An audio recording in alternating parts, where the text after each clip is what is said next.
welcome back to me talking about my version of The Marauders in podcast form with Emma. Hope everybody's having a good day. I literally just realized as I was sitting down, I did not put a question thing on my Instagram, and so I don't know, but I probably still have some old ones if we want to look at those. Let's do it. But in the meantime, how's your day? Pretty good. I played Minecraft and baked cookies. Oh, I thought baked cookies was a game, and I was like, what? What is that? No, but that's so fun. What did I do today?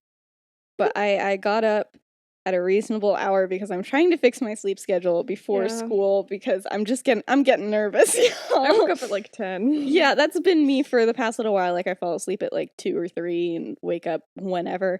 But I actually got up at like 7. That's good. So I'm feeling pretty good, but I'm also feeling that I will be getting tired very quickly. I know I'm going to want to fall asleep soon. Okay, this one says, what animal do you distrust the most if they're on a backpack hanging from the ceiling? An opossum. I would distrust it so much. I would say like a giraffe. You wouldn't trust. Okay, I feel like I would trust a giraffe no matter the situation.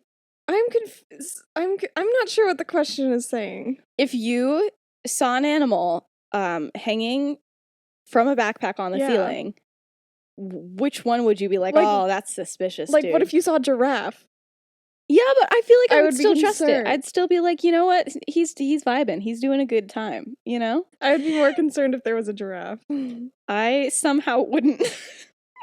You're like, oh, there's just the honestly, giraffe. I feel like giraffes are pretty chill. I feel like they'd just be there. Oh, somebody wants to tell a funny story from our childhoods.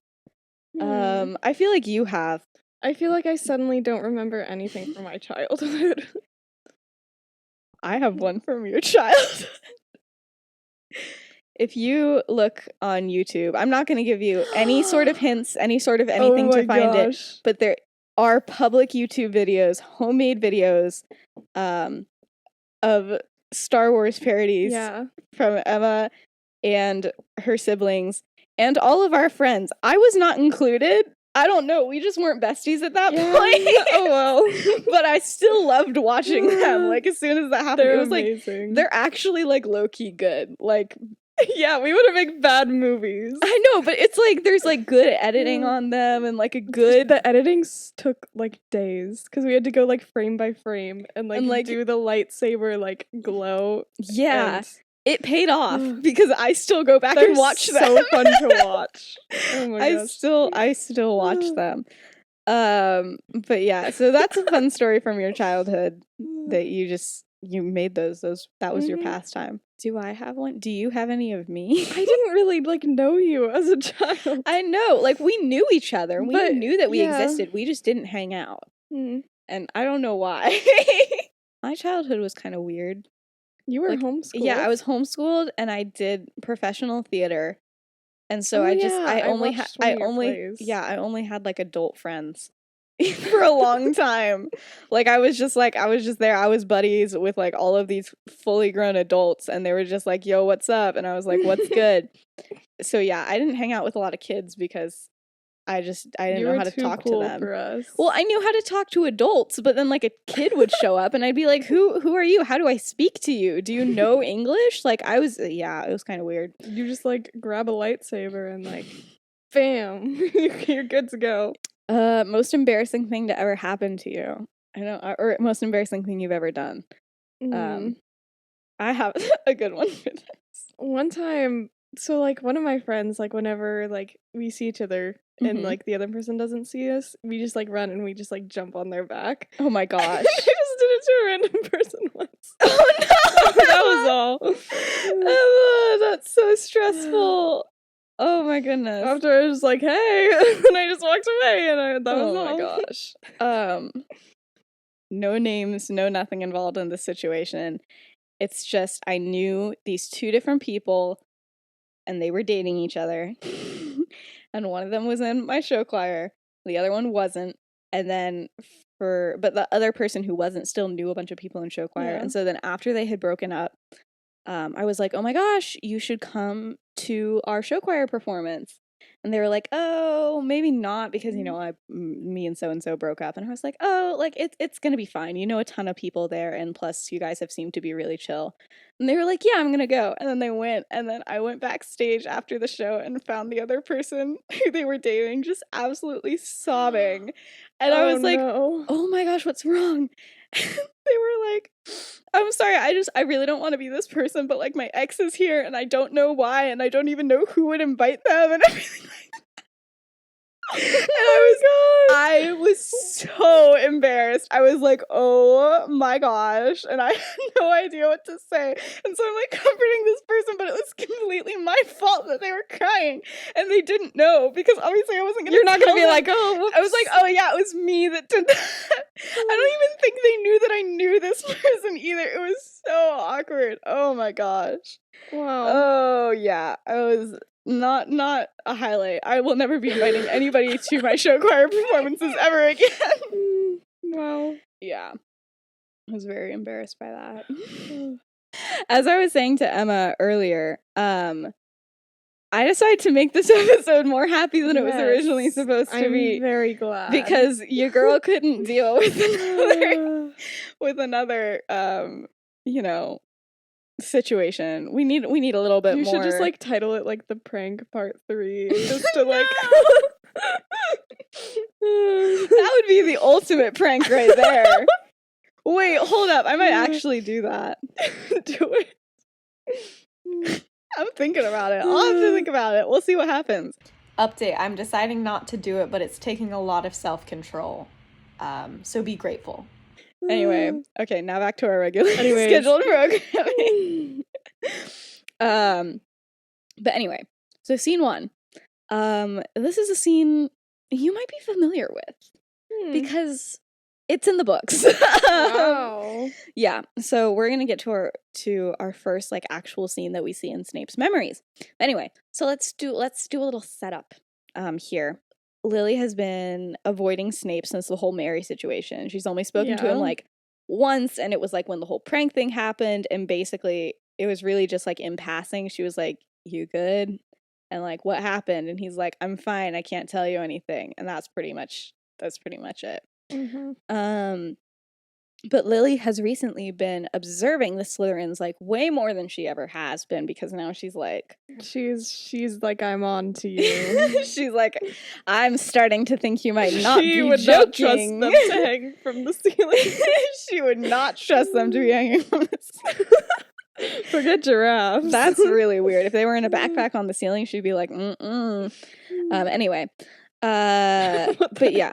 Anyway, she still has like classes with Snape, including potions, but like she doesn't speak to him anymore, and they're no longer like sitting next to each other or anything. That's kind of been going on for a little while.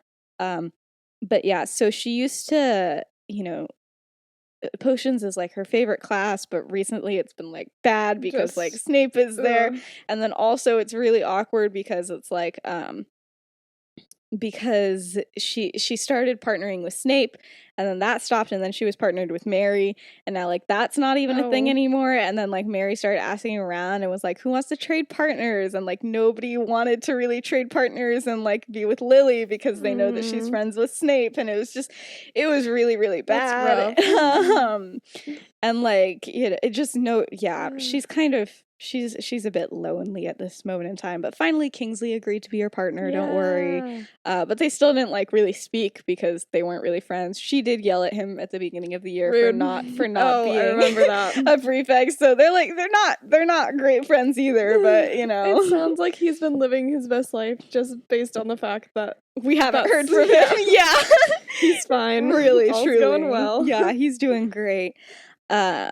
But finally one day, like in between classes or whatever, Snape caught up to her, and Hogsmeade weekend is coming up, but obviously he can't go. Like they got banned. He and James both got banned to refresh your memory from earlier in the year. So he's like, hey, but like, what if you... From earlier in the year? Like last episode? No, from earlier. This was when they got in the fight at Hogsmeade. Oh, right. That was earlier in I did need to refresh. You need a little refresher. You need to get it together. I'm sorry. Yeah, he's like, it's been a while since we've talked, and like, why don't you just don't go to Hogsmeade and you just stay and chill at the castle with me because that's what I have to do. And she was like, sounds boring. And he says something like, I feel like you suddenly hate me for like literally no reason. And she's like, no reason.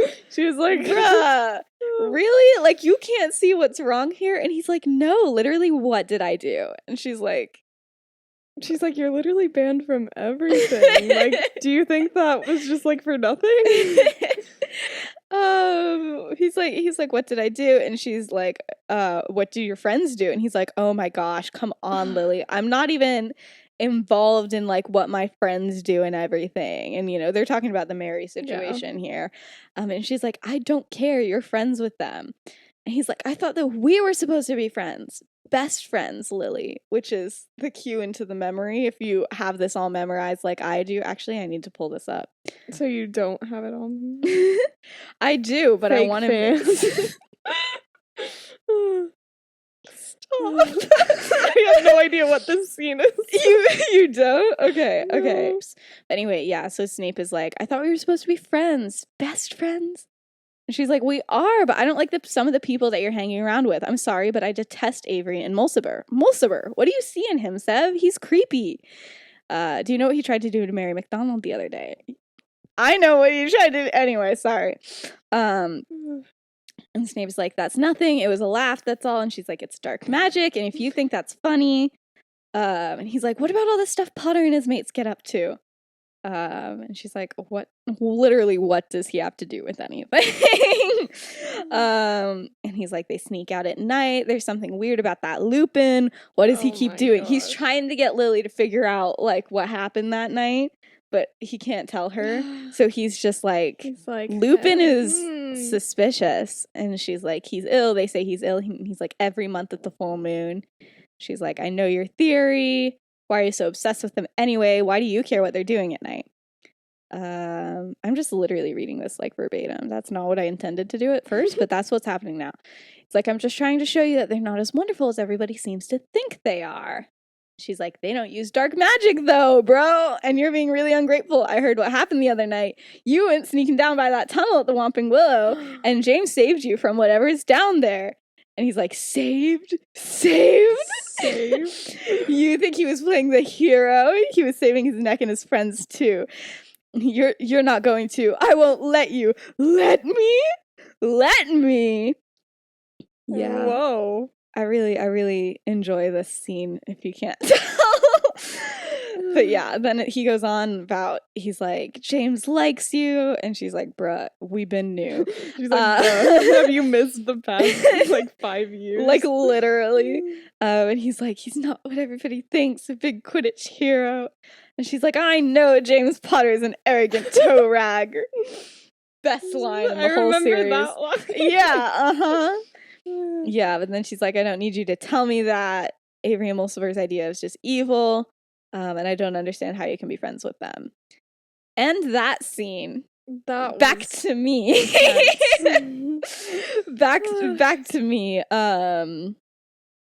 Yeah, but anyway, what continues on past that is he's like, well, they're Slytherins. Who else am I supposed to be friends with? Like, hello? She's like, are we not friends? Literally, she's like, yeah, she says, we could not, well, you could have been friends with my friends, but they've heard you say mudblood and would rather not be friends, and I see why. And Snape's like, hold up. Hold up. He did not know that she knows that he's ever said that word. And he's like, you don't really believe that I would say that, right? And Lily's like, And he's like, I don't. And whoever told you that are liars. They're just trying to make you hate me for no reason. And she's like, I want to believe you. I really do. But I've heard all of your friends say it. So why would you be any different? And he's like, I am different. I'm not like other boys. He's not like other Slytherins. But anyway, so she's like, I'm going to Hogsmeade. Sorry. Maybe I'll see you afterwards. And then dips from the conversation. Yeah. Oh, there was one more little thing in that scene that I missed. But like, as she's walking away, he's like, wow, some friend you are. And she's like, angry. So she's just angry, that's all. I just had to say that. Anyway, next scene, Lily and Remus. So Remus is obviously now out of the hospital wing. And he's like back to like chilling with Lily, but like on the DL. But they're struggling to find places to like hang out because now they know that like everyone the prefects, the prefects kind of have thought that they've been dating for a while. Their friends now think that, or their ex-friends in Lily's case, kind of think that anyway. But anyway, so Lily's like, listen, I found this secret room. And he's like, you did not find a secret room. I guarantee I know every single room in this place. But then she takes him to the room of requirement. And he's like, I have never seen this place. What is this? He's like, literally, how did you find this? Like, we've searched everywhere. And she's like, I don't know, man. I just wanted to. And then I just kind of appeared. Because she's visited it a lot. And she's kind of realized that, like, she has to be kind of wanting to see the room in order for it to be there. And he's like, that's wacky, bro. But she hasn't tested it out with anything else, so she doesn't know. She just thinks that it's like a secret library. But yeah, anyway. Because like it wouldn't like cross your mind to be like, oh, I wish. I bet it becomes anything that I want it to be. Like I don't know. And it's just like a room with bookshelves, and she's like, it's anything. No, but she's like, but look at these books, bro. And he's like, whoa, I love these books, because they're Muggle books, and it's kind of nice. Anyway, they talk about stuff. Stuff is nice. Lily's like, hey, so like how are things with Sirius? And he's like, still not great, but like maybe better. He did kind of apologize to me, and I like heard his side of what happened, and like I know he didn't, mean to do what he did. And it's like really awkward talking about this because he has to like not say what it actually is.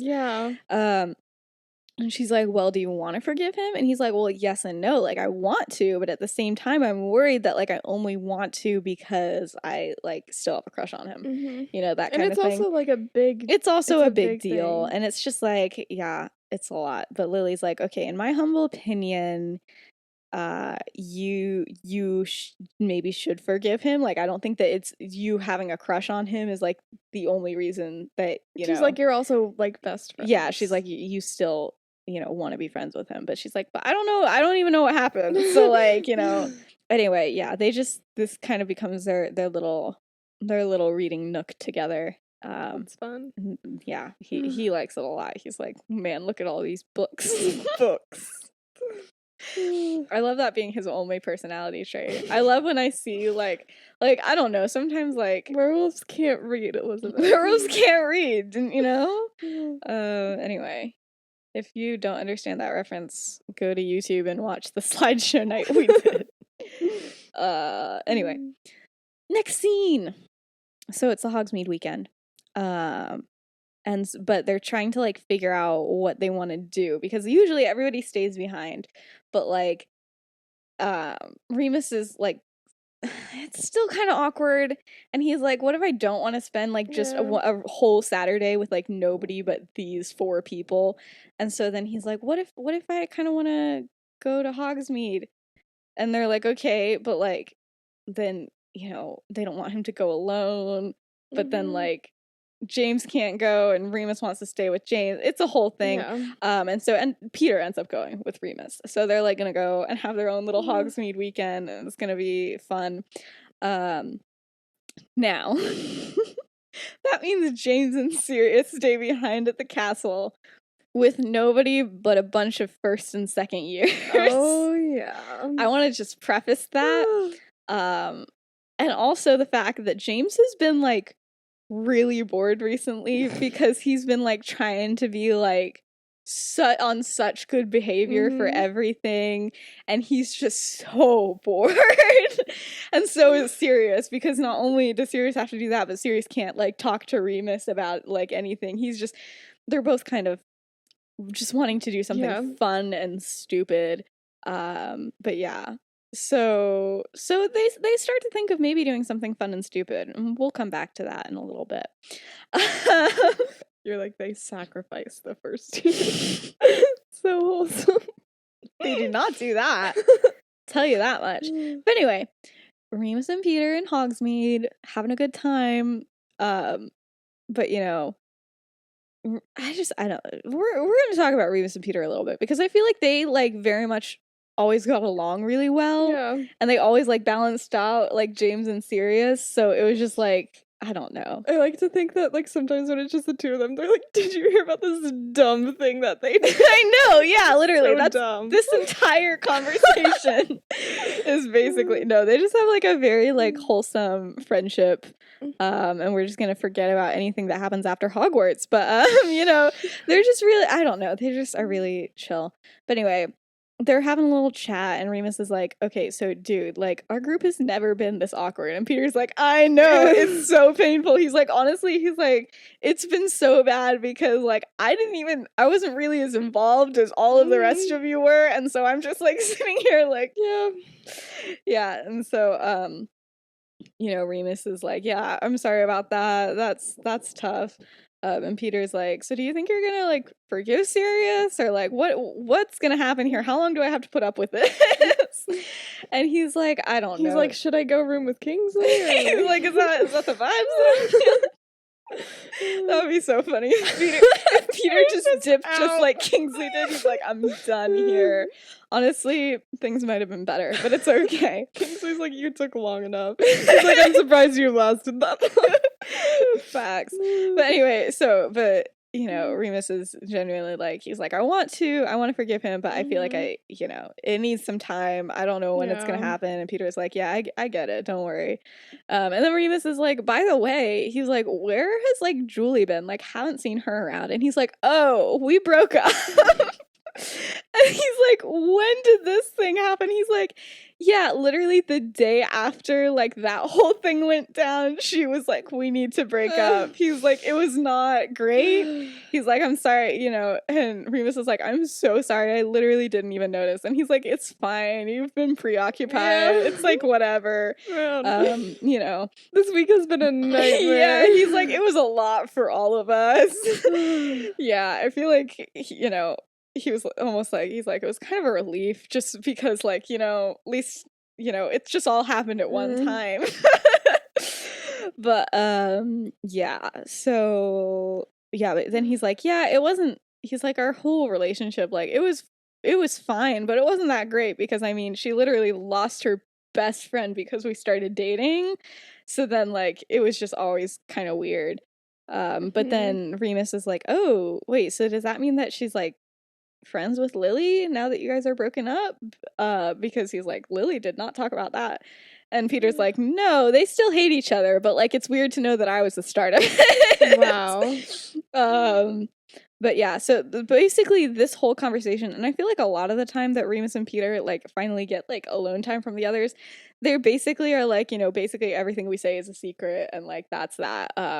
So, you know, they just have very open and honest conversations, and yeah, kind of fun.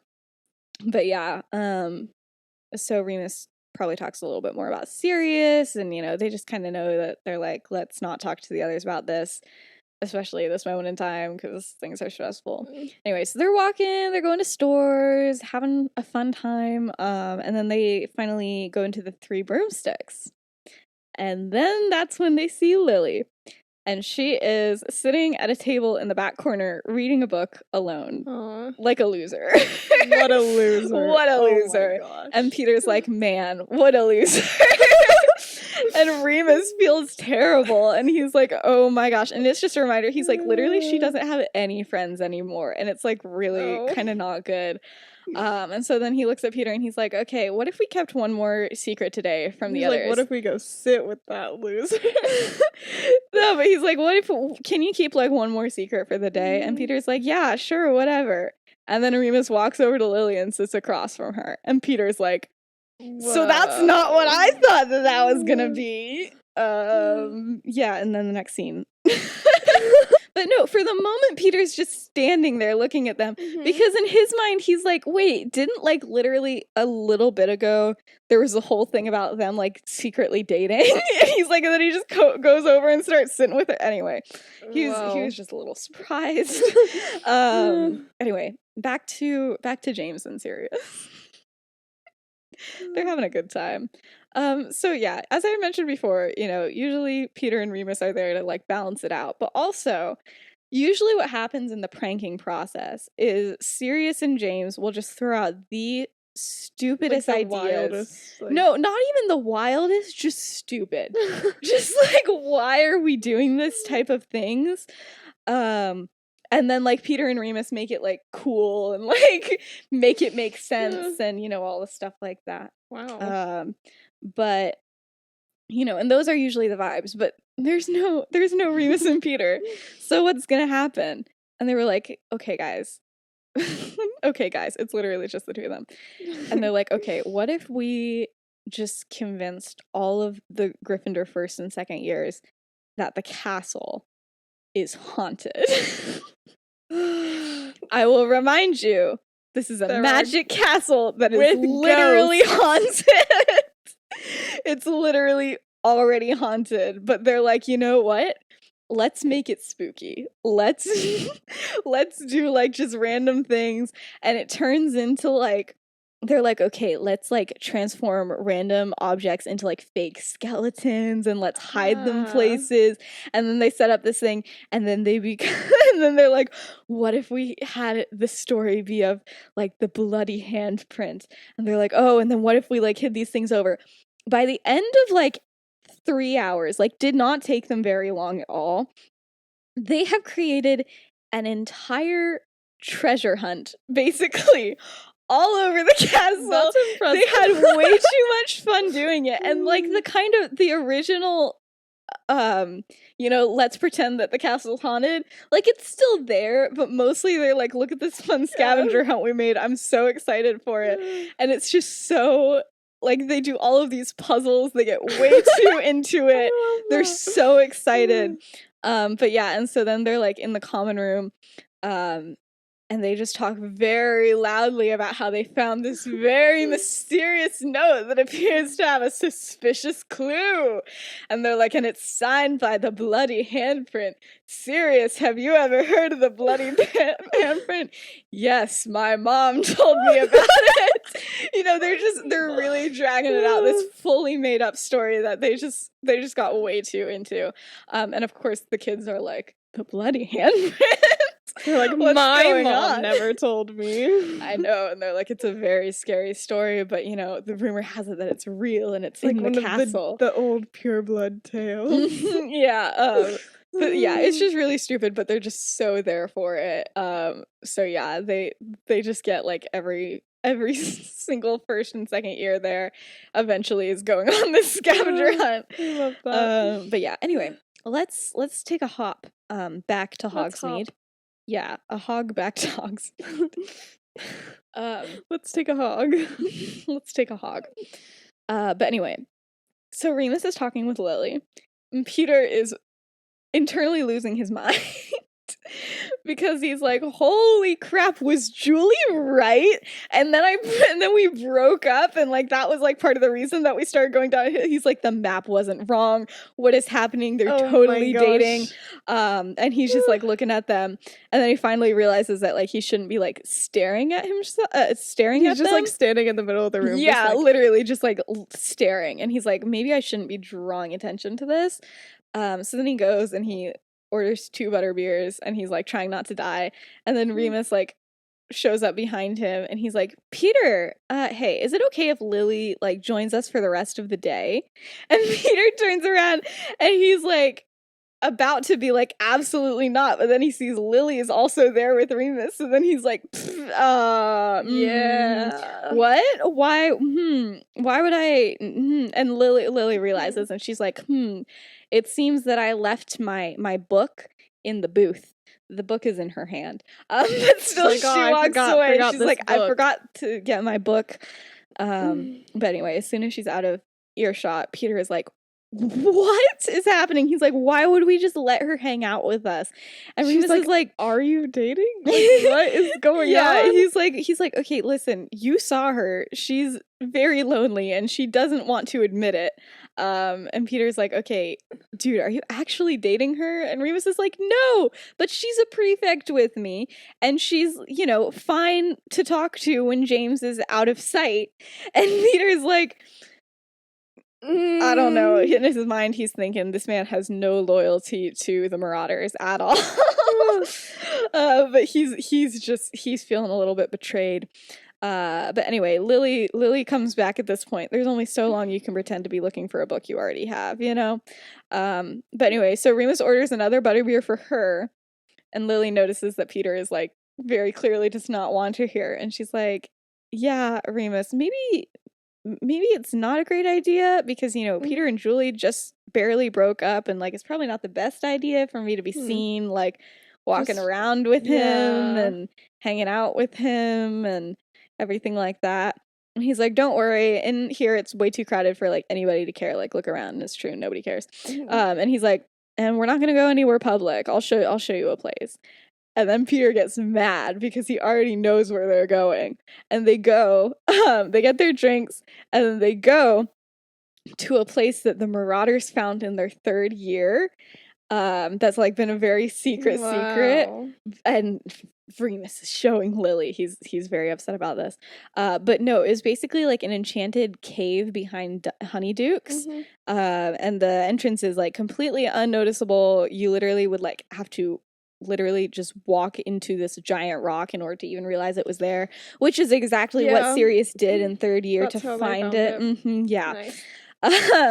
But yeah, so they, you know, go in, and Lily's like, okay, this is so cool. Like, what is this? And he's like, I think it's a hideout for the people that live here. Like, a good amount of wizarding communities have, like, these just random hideouts in case of, like, emergency. I don't know. And, you know, they're just having a casual conversation. She's like, oh, this is so cool. And Peter's just standing there. And then finally he blurts out, he's like, oh my gosh, are you guys dating or not? And they're both like, no. And Lily's just, like, losing her mind laughing because he's just so angry. And she's like, we are not. And then, you know, Remus eventually gives him, like, the same story that he gave Sirius, but, like, even less that they're friends. He's like, we're, like, barely friends, but, like, as I said, like, before, we're prefects, we do stuff together. But yeah, Lily feels bad for Peter that he got dragged into this. She's like, Remus, this was not the best idea. I was fine, but don't worry about it. But they also are like, okay, but, like, listen, like, we don't want to say that we're, like, secret friends, but, like, also, could you imagine if James found out about this? And then Peter was like, oh, yeah. He's like, okay, this is starting to make a little bit more sense. And they're like, especially with the rumors that we're dating and everything, like, yeah. And so Peter eventually kind of gets it. But then he also, like, you know, just starts talking with Lily, and he's like, wait, like, Lily's, like, she's, like, really cool. He's like, I enjoy hanging out with Lily, but no, and she also just happens to mention how great she is at chess, and he's like, I like chess. He, like, pulls his board out, and he's like, I'm ready. Like, let's do it. That would actually be so funny. Maybe he does. Who knows? Scene 7.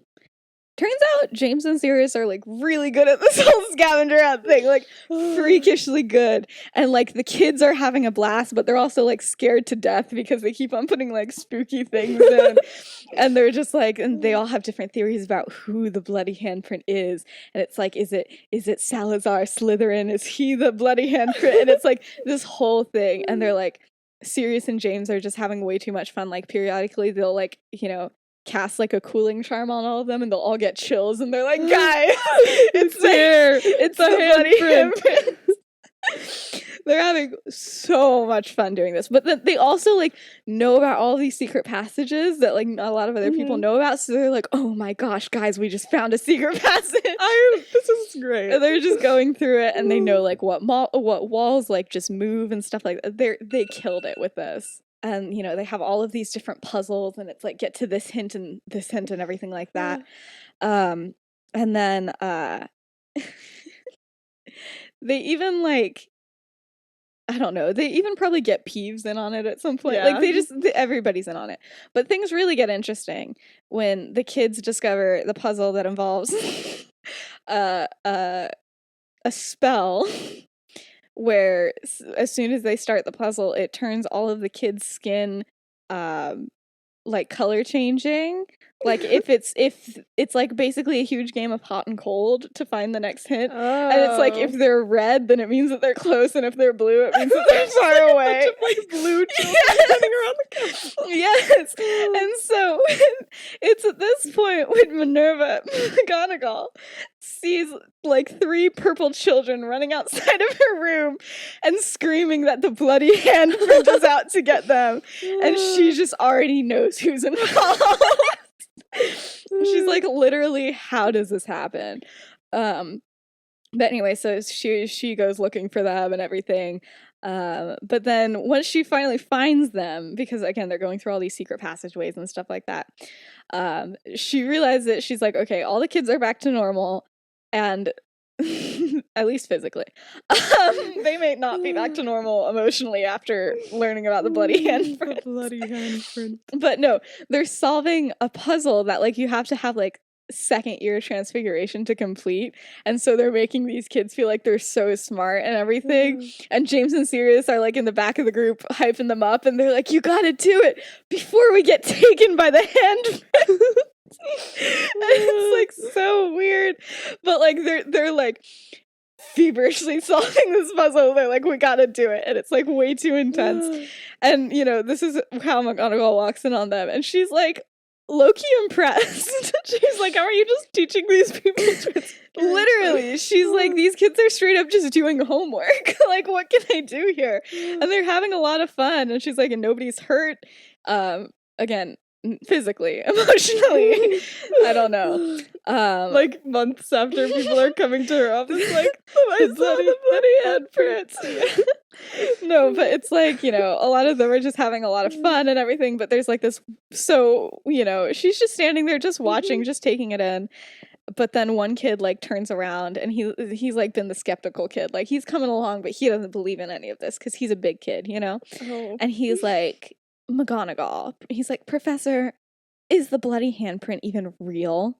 And then, you know, everybody turns around and realizes that she's there, and she just looks at James and Sirius, and then she's like, yeah, it is. I'm so glad that you guys are getting to the bottom of it. She's like, I've been trying to figure it out for years. Literally. And so then she just follows them around and is like asking James and Sirius like how they did all of this, and they're like, I don't know, man. And yeah, eventually she's just like, why? Why did this happen? And they're like, well, you know, Remus said that we weren't allowed to do anything bad. And she's like, for once in my life, I don't regret making him a prefect. Anyway, wow. We love that. She also like, can you set up one of these for my class? You know, a couple months later, she does a very similar thing, and they're like, you stole our idea. And all the Gryffindors are like, guys, we got this. So funny. Anyway, it's like the bloody footprint or something. Not the bloody footprint.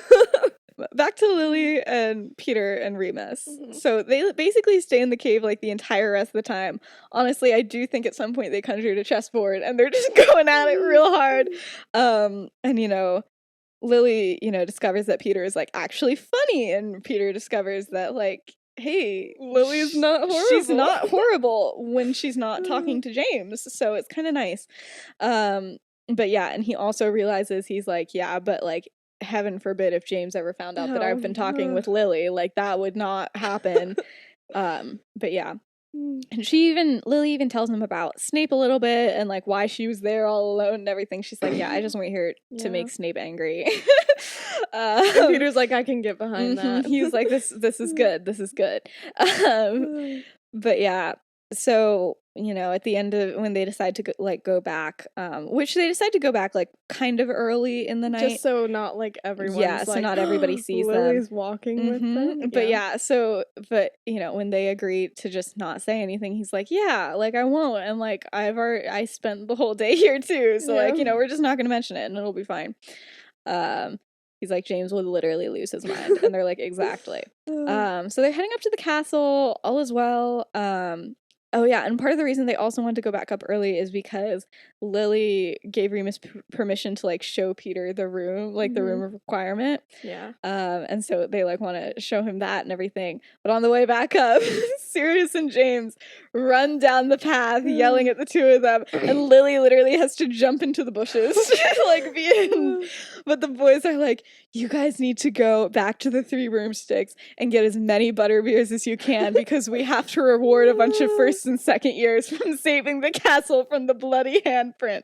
And they're like, what? And they're just like, just do it. It's fine. And so they do. But yeah, so like once they get back with like all of just too much butterbeer, they're like, sorry.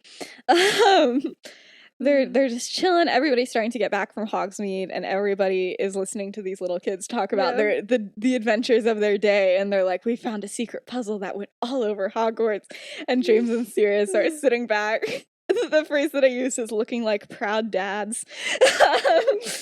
And they're like just letting everybody tell the story, but then like they're telling Peter and Remus like what actually happened and everything. But yeah, so they're just like, we just saved the school, and it was so scary at the end. There was this fake skeleton, and it was gonna come for us, but we all defeated the skeleton and everything. And it's like this whole thing. They're like, it was so enchanted. It was so bad. But yeah, so eventually, you know, James and Peter kind of, it's like a party at some point. It turns into a party just because everybody's just happy. I don't know. But anyway, so James and Peter are kind of in the thick of it. And then Remus and Sirius are like off to the side together. And they still haven't really spoken since everything went down.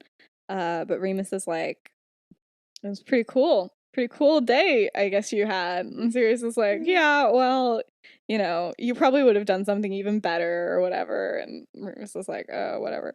He's like, yeah, it's true, like, but like, don't worry about it. You know, and then they're just kind of sitting there awkward for a second, just like, okay. And then right at the same time, Sirius says, I'm sorry. And Remus says, I forgive you. Aww. At the same time. And Sirius is like shook though. He did not expect for this to happen so fast. And neither did Remus, frankly. But it just felt like, you know, what he had to and what he wanted to do. But he's like, you don't have to forgive me. You know, it was really messed up what I did, and like it was really bad, and like I don't want to ruin your life, and like you don't have to forgive me. And Remus is like, no, I want to forgive you. Like it's all okay. I would rather just we you know go back to being friends and everything. And Sirius is like about to cry. And they have, you know, just a totally, you know, just bros hug for sure. It was just a bro hug. Don't worry about it. Of course. No, but then, you know, after it's still like a little awkward because like, what do you do after that? You know, anyway. But then Remus is like, you know, just go talk with everybody before you start crying like an idiot. And he's like, I will. He's like, it's okay. I'm fine. Don't worry about it. But anyway, so then, you know, he goes back in and it's very nice and Remus is happy. And then he looks across the room and Lily's and Lily's, you know, making eye contact with him and she's like, and he's like, he literally look at her and he's like, shut up. Just like from across the room. He's like, you're not saying anything. Shut up. But no, Remus is happy with the decision that he made. And that is the end of the episode. Yeah, that was a good one. Yeah. Yeah, we need more, I feel like Sirius and James do like a wholesome thing like this, like maybe once a year. And it's the only reason that McGonagall like puts up with them anymore. Because I mean they literally like, just she'll see them like obviously planning something and she's like, but maybe it's the one. Any other comments? I don't know. I never know how we end things. I enjoyed this. Oh, I don't have a name for this yet. But I'm planning on taking it to school like every day. Like it's gonna live in my backpack, so I just have something fun. So yeah. If you're not watching on YouTube, I have a fun little stuffed animal unicorn situation, and you should go to YouTube and comment what I should name it. because we already have 2 things named Jeffrey here. Jeffrey. We have Jeffrey and Jeffrey. And then we have this Jeffrey. No. then we have Gnome. Jeffrey with a G. We have Effrey, like the silent G in Gnome. Because it's a gnome. And then I have no idea what this is or what. It's a blobfish. It's a blobfish, but like, why is it so ugly? And it doesn't have a name. I don't name my stuffed animals, which is kind of weird. But yeah, so, do that. And yeah, the next episode will be it'll be another fun one. I still don't know what's going to happen in it, but it's fun. It'll be something fun. And it'll be with Emma's siblings. I should probably text your siblings about that. That's pretty much it. Thank you so much for watching and listening, and I hope you enjoyed it, and I hope you have a good day. But yeah, thank you to Benji Wilson and Hamalia Black for the cover art and for the music. And yeah, that's it. Bye!